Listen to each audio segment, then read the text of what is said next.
Welcome to Move the Chains with Jonathan Rivers on Fox 54, sponsored by Realtree.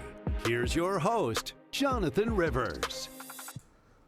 Let there be football. Hey, welcome in to Move the Chains. I'm your boy, Jonathan Bam Rivers. First, pray everybody's okay from Hurricane Helene. I understand that this was something that was sweeping the country, so just prayers to everybody to make sure everybody's safe and bunkered in, and thankful that we're still able to come here and do this show and talk about sports. All right, man, so listen, Georgia, Bama. You know I've got a preview for you. There's also one on YouTube already, but I wanted to give another preview to everybody to make sure that you understand how big this game is going to be.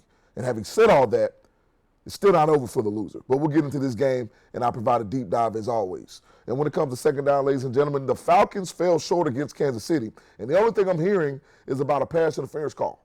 I agree that it was a horrendous no call. However, I don't think it's anything regarding a fix for the Chiefs as much as it is bad officiating when it comes to the NFL. And then my nonsense narrative, please stop telling me that biases don't exist when you're comparing people in the NFL, especially quarterbacks. And I'm going to show you why biases exist based on production, because it's always more important than potential. And lastly, there's a quarterback in the NFL whom I said before the season started was going to win the MVP.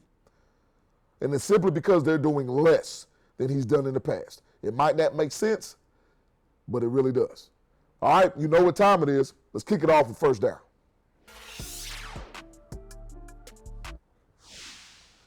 So, coaching trees. Everybody talks about coaching trees, and the majority of the time when they talk about coaching trees, what are they doing? They're referencing the offensive side of the football. I don't know why, I don't know how this came to be, but it's exactly what they do.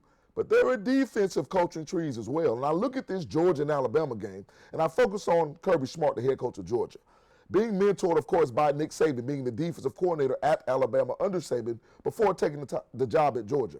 And Nick Saban being mentored by Bill Belichick, one of, if not the best coach in football history, especially at the NFL level, and all defensive-minded coaches, all hands-on, all schematically brilliant when it comes to being on defense. And the one thing that they all truly believe is that your opponent cannot beat you with their best pitch. They can't beat you with their number one option. Whomever you deem to be the best offensive player on that team, we have to take it away and force them to play with one hand behind their backs. And I've got some sound from Kirby Smart. I want you to listen to what he has to say, because he alludes to that in my estimation. Run it for me, Ernest. And their explosives are super explosive. You know, they're not talking about the 15-20 variety. They're talking about the 50, 60, 70 variety. They've got some really good skilled players out on the perimeter that are explosive. They got a quarterback that defines explosive, and they got good backs. So, you know, when you got good football players and weapons that they have out on the perimeter, it can be explosive. Our job is to try to prevent those, not give up big plays, and a lot of that starts with, you know, how well we play around the quarterback. So what he alluded to right there was, of course, the big play of Alabama. And I've said this before, and I'm going to say it again right here. When it comes to Alabama, they remind me more of an NBA team nowadays, where it's more feast or famine, right? They'll take the three or they'll take the layup. They're not really interested in the mid-range jumper. They're just not interested in that game. And in Alabama, to reference that, Jalen Milroe is one of the best big play quarterbacks in all of college football. Not just throwing the football downfield, which he does in second to none to in anybody in America, but also running the football. Read option. Just being able to quarterback draws. It doesn't matter. Even on scrambles, Jalen Milroe is a big play waiting to happen. And you heard Kirby Smart. And see, it's very funny to me that Kirby Smart in that Georgia program has been very quiet this week. Of course, they've been letting us know, you know, Mikael Williams, he's hopeful to play. He's been able to run, but we're going to see. Robinson, the backup running back, is out, but of course they've got another running back behind him, the other Robinson, who will be available to play in addition to Trevor Etienne. Tate Ratledge, we understand, is out for Alabama, who had to have surgery. And while they may be fine on that offensive line, if I'm Alabama, I'm trying to run stunts up front to see if we can mess with their backup. The point I'm making to you is Kirby Smart understands the assignment. He understands the goal here, and the goal is to make sure that Alabama is not a big play offense. Because what Alabama hasn't necessarily had to be is they haven't had to be a team that runs the ball 12, 13 times in a row, right? That's not who they have to be, because they've been able to take big plays over the top. They're not a team that has to go on 10, 12 play drives. And when we look at the tail of tape right here, I think the biggest thing for me is which one of these teams will make the other team step outside of its comfort zone. Do you know when Georgia played Kentucky, Kentucky was able to run the ball 45 times, which means they controlled time of possession. So when you wonder why that game was 13-12, that's why. You know, if you look at the stats, Alabama's averaging almost 50 points per game, Georgia at 32. At what point in time would you say 32 points per game is not a lot in comparison? But of course, all stories are different. Look at the rushing attempts. Alabama has rushed the ball 123 times this season, and Georgia just 81. And I'm telling you, it's not because Georgia is not a team that wants to rush the football. It's because Georgia, like I told you in that Kentucky game, didn't have the ball a lot. So if you're Georgia and if you're Alabama, Alabama wants to make Georgia, in my estimation, a big play offense. They don't want Georgia to be able to take the air out of the ball and have a 10, 12, 13 play drive for 75 yards ending up in a touchdown. They want to force Carson Beck to be more explosive than he wants to be. And I told you, Georgia can be explosive offensively, but I don't think that's what they're looking to do. And if you're Georgia, I'm very, very interested to see the game plan defensively against Alabama. If you're the Bulldogs, you can't let Jalen Milroe beat you. Georgia has been a team that hasn't turned the ball over all year long. Now, that's something going into this game. You can't predict turnovers, but what I can predict is that their quarterback, like Alabama's quarterback, have been taking care of the football. And I think this is a game where you'll see turnovers have a huge part in whether who wins or who loses. I don't know who will turn the ball over at what point in time, but what I will tell you is I will be highly shocked that if somebody turns the ball over, whoever loses the turnover battle wins this game. I'm shocked if the loser of the turnover battle wins this game. I want you to remember that. And at the end of the day, as a favorite going on the road, and Alabama hasn't been an underdog at home for seems like over 15 years, I think Georgia makes enough plays in the running game and in the pass game and defensively to stifle Jalen Milroe, and I think Georgia wins this football game by a hair. But these are both two teams that are viable contenders for the college football playoff regardless of who loses. All right, when we come back from second down, the Falcons fell short of the Kansas City Chiefs by just a smidge, and I tell you why it has nothing to do with the Chiefs and more to do with the officiating in the NFL. We'll be back and we'll move the chains right after this. Welcome back into the show, and as always, I want to take this opportunity before we get to second down to thank my Lord and Savior Jesus Christ for this opportunity to host Move the Chains. Secondly, I want to say thank you to all the fans, all the supporters of this show. There's not a day that goes by prayerfully and thankfully that somebody doesn't come up and tell me how much they enjoy the show. So that's a blessing. I really appreciate it because this show is going to heights that we can't even imagine. It's going to be manifested soon, and we already know everybody on this team that it's going to happen. And a result of that is the best production crew in the business. You know, through all of the issues that are going on in the world in terms of the weather that we've been having, things of that nature, they never miss a beat. So shout out, as always, to the best production crew in the business. But you know what time it is. It's time for second down.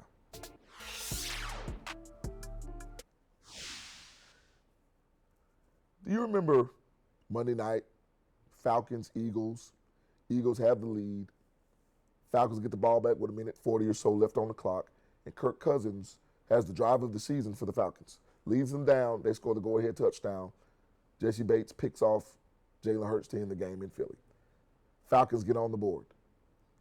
Do you know why I bring up that drive right now? Because if it weren't for that Kirk Cousins phenomenal drive with phenomenal blocking from his offensive line, big plays in the passing game from guys like Drake London, the Falcons are sitting here winless. And we know how that would make Falcons fans feel. So fast forward to Sunday night, when the Chiefs took on the Falcons, and the Falcons fall short in this game. And listen, you're going to keep proving me right about the Atlanta Falcons. And by you, I mean the NFL as the Falcons keep playing. Because the Falcons have already been on Monday Night Football, and they've already been on Sunday Night Football, so the league knows that there's potential there. They know that there's a high ceiling on the Falcons. However, I keep telling people that there's also a lower floor than some people want to believe. And it's not because of anything talent-wise. It's just simply execution. The first drive of this football game, Kirk Cousins looked like an MVP 3 times over. No incompletions, precise, clean in the pocket, started the game, play action passing, which is great, play calling in itself. But one thing you did know was the Falcons would be competitive, but the Chiefs weren't going away. And there's always a question that I ask myself, do coaches allow themselves to be swayed by analytics, or do coaches allow themselves to be thoroughly immersed in the tenor of the game? And I think Raheem Morris is a phenomenal coach. I think Raheem Morris is long overdue for being a head coach, and I think Atlanta understands what they have in Raheem Morris. However, I did find it a little puzzling that when you didn't get the pass interference call, which I'll get to in a little bit in the fourth quarter, that you decided to go for it on fourth down, I believe down 5, where there were like 4 minutes left, where you could have kicked the field goal and still had a good number of timeouts, if not all of them. So I thought the game could have been extended there, but I understand in a lot of people's minds that's called being aggressive. Sometimes I think it's called being irresponsible. But let me get to the pass interference call that wasn't called. And I'm 100% in agreement with every Falcons fan. Oh, it was a bad no call. It was a Kyle Pitts absolutely got wrapped around his waist and couldn't make the play. But let me ask you this question. Why, when a call goes against a team that's playing the Chiefs, there's always a conspiracy that the NFL wants the Chiefs to win? Do you not remember earlier on in that game when Chris Jones, star defensive tackle for the Chiefs, barely touched Kirk Cousins and Cousins went to the ground, and that was a roughing the passer call that literally extended the drive because there was an incompletion on that play that led to a Falcons touchdown? Do we not remember that? Did you watch Jaden Daniels and the Washington Commanders take on the Bengals? And there were 2 pass interference calls that weren't called in that game. So it happens. But to me, it's less about anything regarding the Kansas City Chiefs, and there's the play there, right? It's less about anything regarding the Kansas City Chiefs, and it's more about bad officiating. Officiating just is not good. There are calls that are made, and I understand that they try to be on the right side of things and they try to be proactive. But when you're proactive as an official, you take away what your job is to be, and that is reactive. You are literally reacting to the situation. And what I will tell you is that Falcons fans in the NFL is now reacting to the Falcons being 1-2. This is a team that everybody has put in the NFC Championship game, or a lot of people, I won't say everybody, in the NFC Championship game. I told you that you would get your ups and downs from this team because that gentleman right there, in my estimation, Kirk Cousins, is the epitome of up and down.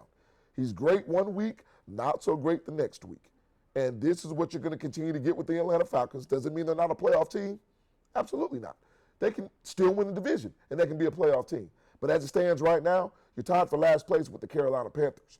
And I don't expect the Falcons to sweep any of the other 3 foes in their division, so it'll be a dogfight. And I don't think – the question is, will the Falcons play closer to their ceiling or to their floor for the duration of the season?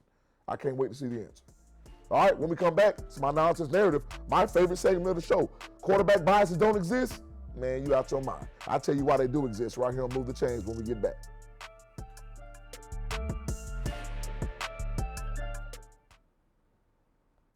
And welcome back in to Move the Chains. Great opportunity right now. I'm loving it. This show is firing on all cylinders. And it's really because of this next segment, to be honest with you. My favorite segment of the show. It's the nonsense narrative. Let's run it.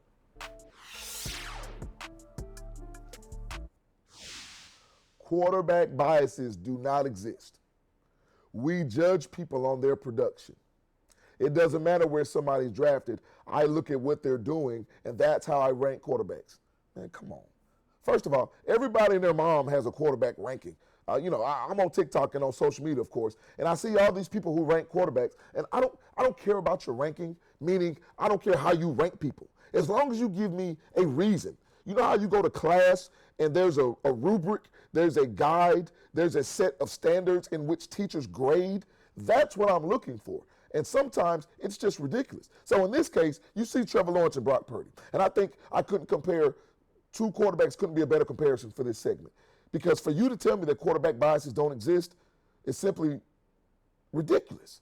Because Trevor Lawrence was the number 1 overall pick when he came out of College of Clemson. And since that time, he's the best quarterback prospect since Andrew Luck. He's going to be the next this. He's going to rival Patrick Mahomes. Are you kidding me? Does everybody understand that as a starter in his last 9 starts, Trevor Lawrence is 0-9? Everybody killed Philadelphia last year for that swoon that they had at the end of the season with Jalen Hurts and Nick Sirianni, and yet they still made the playoffs. And Jacksonville lost their last 6 last year and didn't make the playoffs. But nobody talks about with Trevor Lawrence because he's been dubbed the golden boy and hasn't proven that. And what you'll come back to me with is, hey, man, well, remember when he was down against the Chargers by 4 touchdowns and they came back and won that playoff game that gave him his one and only win in the playoffs? Yes, he did. Congratulations. They were in a huge hole and dug themselves out of it. Do we tend to forget that Trevor Lawrence was the reason the hole was dug in the first place because he threw 4 interceptions in the first half? Like, what are we doing? And then we have Mr. Irrelevant in Brock Purdy. And the only thing I hear about Brock Purdy is that, well, he's around a whole bunch of talent. Most good players are. You can't kill a player for playing poorly when nothing's around him and then kill a player for playing well when he has weapons around him. What are we doing here? This is the NFL. Somebody has to drive the bus. And in this case, Brock Purdy has been driving the bus to the Super Bowl and to NFC Championship games, and Trevor Lawrence has not. I've got a tale of the tape between these two as well. You know, my boy Josiah, one of the producers of the show, we always talk about a blind resume. And this isn't that, the graphic I'm about to bring up for you, because you see who it is. But I guarantee you, if you were to cover Brock Purdy's face on the left and cover Trevor Lawrence's face on the right, you'd easily tell me, man, the quarterback on the left's a better quarterback. But when you see their faces, stats no longer matter. Because now you start looking at, well, Trevor Lawrence was the number one pick. It's potential. It was Urban Meyer's fault when he didn't play well. I'll give you that. Urban Meyer was a train wreck as a head coach in Jacksonville. But Doug Peterson hasn't been. Doug Peterson's a Super Bowl winning coach. Doug Peterson understands how to run an offense. Doug Peterson understands how to develop a quarterback. But yet Trevor Lawrence hasn't taken the leap yet. Do I think Trevor Lawrence can't do it? No. Do I think he can still be a good quarterback? Absolutely. What I'm saying is pump the brakes on making him a top 10 quarterback when he's not even producing as a top 20 quarterback. When we come back from the break, it'll be the final segment of the show, which is the final drive. I'm calm, man. We'll be back and we'll move the chains right after this. Welcome back, and we're at the end of the show right now, so you know what that means. It's time for the final drive. Man, less is more with my preseason MVP pick in Josh Allen. You know, the Buffalo Bills are less talented than they were and they have been the past 3 or 4 seasons. No Steph Diggs, no Tre'Davious White, Matt Milano's out in injury, no Jordan Poyer, no Micah Hyde, and they're better. I think this iteration of the Buffalo Bills is the team most ready to win a Super Bowl and beat a team like the Chiefs. Now, I don't know if it'll happen, but they're most ready, and it's because Josh Allen, their Superman, understands that he doesn't need to be Superman 95% of the time. He needs to be Clark Kent and then allow himself to put on the cape when he needs it. Their running game and their defense have been phenomenal. Less has been more with the Buffalo Bills and Josh Allen, and you see the maturity in his play.